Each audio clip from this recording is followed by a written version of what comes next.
Was passing on Jack Campbell one of the best moves Kyle Dubas has made as Leafs GM, period, Rosie? Uh, no, no, not one of the Yes. best. It Answer was is a good yes. Yes. answer is yes. It was a good move. It was a good move, and I was surprised when Edmonton picked him up. They have problems with goaltending, and they go to a guy who is just proven to not be able to get it done really at the end of the day.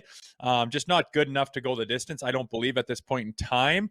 And I think that they must have put all their eggs in the basket of, well, it's tough for a goalie to be in the Toronto market, and he can be even better than he was in Toronto, and he's just not right now. So yeah, they rolled the dice and missed, but I wasn't crying when they passed on Jack Campbell. I loved the goaltending moves they made before they even played a game, and definitely a smart move on their part. I don't think Dubas, after like not having success for those years and not getting it done, why you'd extend him to something big. It's kind of like, oh God, like we need a little bit something different, and he went out and got it.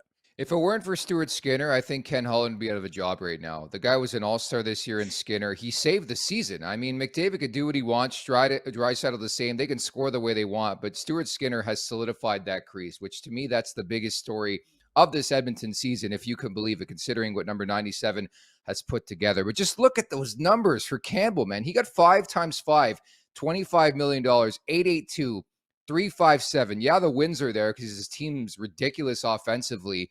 But what a misfire, man. Like, I don't even know what to do with that contract because it's just year 1 of 5. Like, they got to roll with this guy for the next 4 years or the next couple of years until they can buy him out. It's scary, man.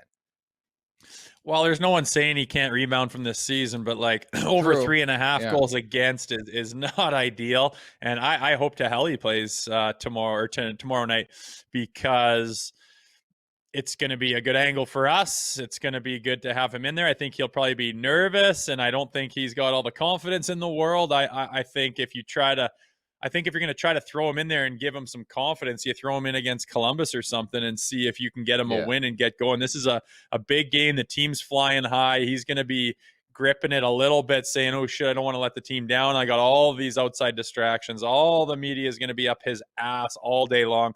I think they'd be smart if they didn't start him, but it would be cool if they did. Fingers crossed. Dude, I won't lie. It's a dream for me. I think it would be amazing in terms of the narrative. Do I think it's going to happen? Unlikely. Stuart Skinner's been outstanding, man. You beat the Boston Bruins. I think you deserve that next start. But it's just so unfortunate you play Edmonton twice, and we're not going to see Jack Campbell this season, which we're going to see the video tribute. Unfortunately, I think he's going to be wearing the ball cap on the bench. But I just want to highlight the numbers and bring up Jack Campbell. And this wasn't meant to just rip on Jack Campbell, but I think Kyle Dubas actually deserves a lot of credit for passing on that. When Campbell, and good on him, the market spoke for itself. It said 5 times 5 makes a lot of sense.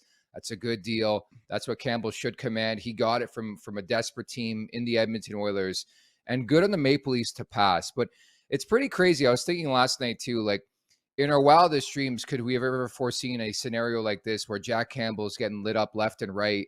And then for all the scrutiny the Maple Leafs took about adding Samsonov and adding Matt Murray, when healthy, both those guys have been fantastic. Like, it really is night and day when you compare it to what Jack Campbell has put forth this season.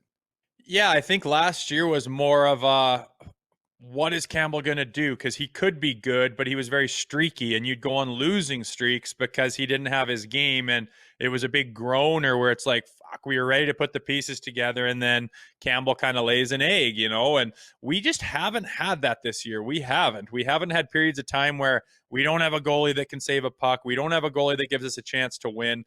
It seems like these two goalies we've got are switch hitting pretty good, and they both had an injury here or there, which is expected over 82 games, and Murray more so, which again was probably expected given his history, but he just hasn't had that groaning, oh my god, if Buddy plays like he did last week, he's not gonna give us even a chance to win because there's gonna be 4 scored on us, and like, how are you gonna outscore that in the NHL? So we haven't had that this year. It's a total upgrade. And I remember, from watching the amount that I was, it was kind of hairy seeing what kind of Jack Campbell you were going to get. He was a little bit streaky and inconsistent. And what was the consensus when he left town? Was there people crying, hey, what are you doing letting go of our goalie? Or what was the vibe in Toronto? Yeah, not really. I think many like me felt the price tag was just too expensive. And we all knew that there were other teams, namely the Edmonton Oilers out there, who were prepared to pretty much pay anything to get a goaltender. Taking nothing away from Campbell. He actually had a pretty good year last year. His second half was terrible. His first half was outstanding. You sort of forget he was an all-star, right? Because of what happened. Things went Yeah. off the ropes, got banged up a bit in the second half. But good on him to get that money. It's just a tough market to play in, as we know, especially when you have Connor McDavid.